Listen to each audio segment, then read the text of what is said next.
I was Mulliton, one of the descendants of the original people of this area. Of the 5 clan groups of the Gunai people, I belong to the Tungalung people, which were the lake people, from Lake Entrance right through to Loch Sport. That was my ancestors' country and water system they looked after. In our area, Gunai people, there would be the numbers about between 4,500 to 5,000 that lived in those 5 clans in this area. Well, Mother Earth is the land, right? It's our mother. You cannot abuse your mother. If you're going to rate the land for development, well, that's what you're doing. In today's world and society, and people are becoming more aware that constantly that environmental issues are very important, and the landscape is. I think the farmers are starting to realise the importance of the land, and it's got to be, it talks to you, you have to look after it. I think it was quite exciting initially because it was probably the first time that something had been offered to farmers. Because Landcare was focusing on environmental management, that was new to a lot of us, and none of us knew the answers. When Landcare started in our area, it started off because some of us were worried about Scotch thistles, and it was suggested to us we should start a Landcare movement, so we did. And the basis of that Landcare movement is what we do about weeds, in particular Scotch thistles, and then it spread to other weeds. And so basically, and then tree planting as well. But the main focus of our Landcare has been weeds over the years. We managed to do a lot of revegetation, and a lot of us actually started growing our own tube stock from local seed, Indigenous species that we collected around, and actually at the same time we were learning a lot too, because not many of us knew much about local species or how to collect seed or how to propagate, and that was all part of it. I guess 20 years ago we were doing a lot of tree planting, which still is important, but it's probably the benefits from the planting trees isn't as immediate as some of the other programs. And so now we're doing, we've moved on, and weeds are obviously still a really big thing, but there's some soils programs happening, which Simon knows probably more about than I do, but that's possibly, beneficial for production. Yeah, I think economics is really driving us more so than it was 10 years ago. It's about utilising the land but looking after it at the same time and make sure we're maintaining it in order to keep it going for the future. Well, we mostly just planted trees. We did Tam Haven was the first thing we did. We planted some trees around the football oval, and then Tam Haven came up, and so we were given money from the CMA, and we planted the trees in Tam Haven. And then I think then it was down Rough Road. We planted all down Rough Road, and then across the river in Michael Howlett's land. Jeff Russell was doing all over on his side of the river, but we didn't actually plant there, but he got money from Landcare, and the CMA were doing that, so he got all his side of the river pretty well all planted out. And so we didn't plant all the trees. The CMA started planting trees, but we certainly continued it. And so now our Landcare motto was that we should have the river treed from the lake up to the Tambo Upper Bridge is where our border was. And I think we've pretty well achieved that. I think one of the important things that Landcare's done for us is bring in people who know more than we do, and experts in certain fields, so that when you want to know about dung beetles or fox baiting or whatever it might be, they can say, well, we can bring somebody in and talk. Planted many thousands of plants. We've removed a lot of the weed impact. We've created paths and steps and other infrastructure. There's still always going to be more of that work to do. The working bees cover a lot of planting, a lot of weeding, removal of invasive weeds, preserving the roadside reserve up the road, and enjoying being out in the bush. Well, our group, which is Snowy West Landcare Group, is about 5 years old, and so far we've concentrated on, I suppose, 2 major areas. One is working with some farmers in terms of helping them in some of their land, which is fairly steep, escarpment type land, which again has been cleared many, many years ago, maybe even 100 years ago, in terms of stabilising of that and helping them with doing plantings, fencing, that sort of thing. The other area is the East Gippsland Rail Trail, and we're at the New Morella end of that, so not the Bairnsdale end, but the New Morella end. And we've been revegetating there and making a sort of very attractive entrance for bike riders, and I'm a bike rider, people coming into this area and making a lovely environmental entrance to Orbost. I think everybody owns Landcare. I don't think just farmers own Landcare. I think everybody owns Landcare. Getting information from other organisations. It's a nice little step for us into getting more technical support that often on farm we just don't seem to get, or not as easily anyway. We've done a lot of work on farm in Wairara, where we've done a lot of tree planting, a lot of fencing. We've done some vegetation work around our local community hall. We've planted some native vegetation and put in some facilities where people can look at and identify plants. The farm work's probably, because we are a farming community, the farm work has probably been our priority, where we've spent a bit of time on re-vegging native waterways, so trying to get trees in there and establish trees so that we reduce erosion and we look after our waterways. The community aspect of Landcare, to my mind, or my way of thinking, is the most important thing. You won't have Landcare if you don't have people. Oh, it's brilliant to actually get all of us farmers who all operate individually together. We get talking about issues that are affecting us all at the same time. And it provides us a good base to actually get together and do this, rather than running into one neighbour down the road and not being able to see 3 or 4 other neighbours at the same time.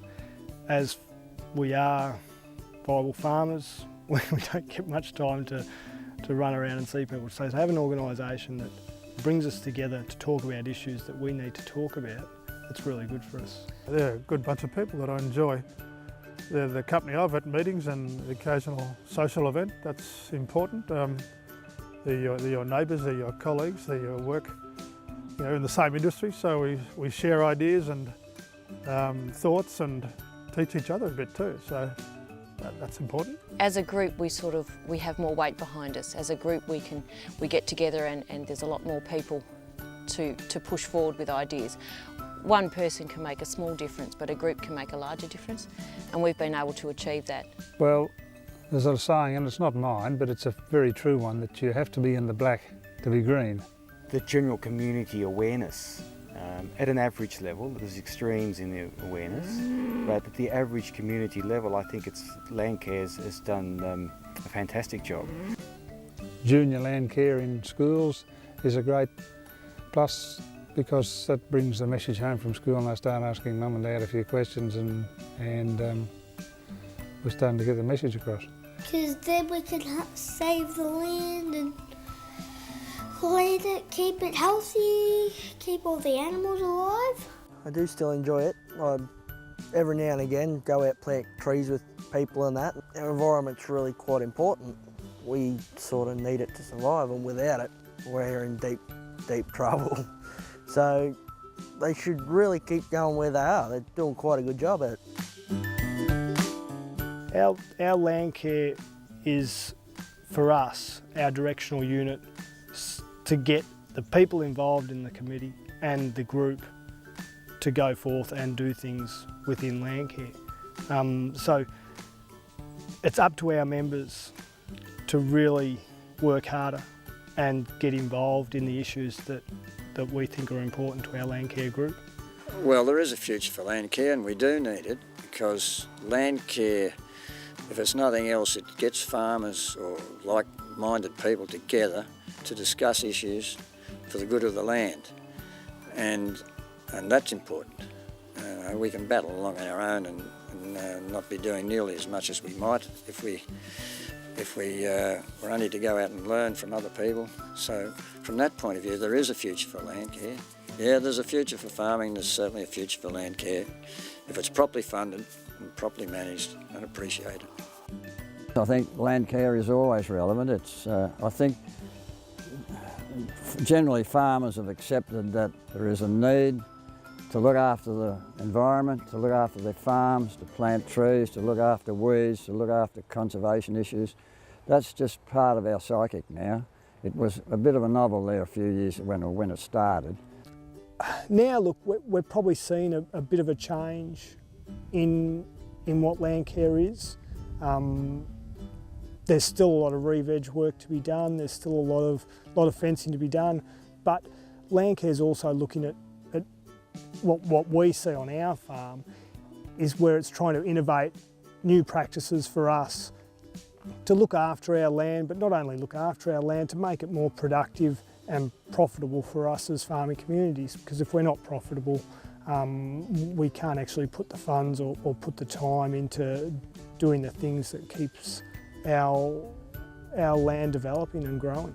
I think it does need to go down a track where, you know, perhaps it's more production driven in the future, because you know, everyone's got to get more efficient, I suppose, and it needs to help, you know, it needs to help the production along as well. We can't sort of just rest on your laurels and assume that it's going to just go on and continue to be a useful vehicle in our community. I think it needs you know, fairly constant renewal. I think it needs to be constantly challenging itself to and asking the question, well, you know, are we still relevant? Probably one of the biggest issues I see with Landcare at the moment is staying one step ahead of the game and being relevant. You've got to keep people interested and occupied. Sure.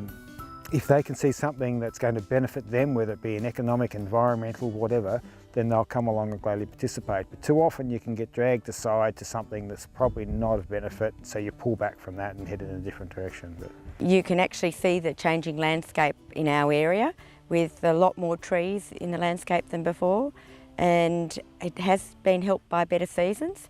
But I think we're becoming more focused on how we grow grass well, and a bit more focus on ground cover and how important that is, and in reducing erosion. So yes, I think the focus has changed. Regenerative grazing it's a change in philosophy from having a highly annual based pasture of subclover and legume, which is important, and ryegrass, another annual. But we've adopted a new philosophy where we want to introduce much more perennials in the landscape, like cocksfoot, which is we think a long liver, and herbs. So these perennial species can respond to rainfall events across the year, not just in the growing season of the annuals, which is winter and spring only. They don't respond to rain in the summer. So we can grow more green grass any time of the year. Because obviously once we've improved our own area, where do we go next? Because it's one thing doing a big exercise and doing a big planting, but then after that it's just maintenance. All we can hope is that a lot of the plants are well established and they manage to keep the weeds down, and let's hope there's more people who've come along to join the group and sort of keep up the good work. I see in the future, as far as I can see, in the next 10 to 20 years, it'll be a maintenance of that good work, and hopefully as more people come to live here at Tambo Bluff and see the good works that the Landcare Coast Care Group have done, there'll be more involvement from the general community in helping with that maintenance. In terms of a longer term plan, say 10 years, we will have some new trails here for people to walk on, to walk through, to be walking through the native bush, and signs up indicating, you know, species or what's happened here or Indigenous history or whatever. So all of that I think is extremely important in terms of outdoor recreation. I still see Landcare has an intricate space within this area, and I think I like it because it does have that, it's the environment, but it's also people and also a little bit economic. It's not, like there's environmental groups, there's other groups, and they all have one component, while in Landcare we tend to have all three components working together to create something a little bit bigger and community minded. I think it's still relevant, it's still active after 30 years, that says it's still relevant. It's changing because now we're seeing more urban groups, you know, in the towns and on the edge of towns. With the broader farming landscape, it might have dwindled, yes, but it's changed, it's gone away from just trees. Yeah, it's sort of a whole lot of things now. So, yeah, it's had to change. In our area, I think they have really done what they thought they'd do. I see it being involved in a number of different aspects. One thing that we're seeing a lot now is the succession part of farming. As the older generation pass farms on, we need to be making sure that these farms are being looked after and passed on to people that are actually going to have a really good focus on keeping our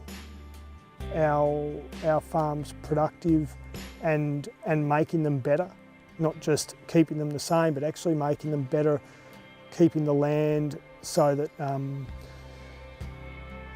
it can be passed on to generations along the way. We do need to keep trying to tell all the new people the ideals of Landcare, the weeds. Let's try and teach them about weeds. So maybe our job is really to try and educate the new people who keep coming in. I think everyone should get involved in Landcare. You know, there's always only a few, or not a few that attend these things. There's always some that look over the fence and they may follow suit and they may not. But the principles of Landcare is just part of good farm management, I see. Being involved in a Landcare group has brought a group of us together to actually tackle some of these common problems. And so that's been powerful by working together, because you get a certain synergy happening and everybody's gathering information, and we're always trying to balance that out and look for different ways of doing things. So I think that's been really powerful.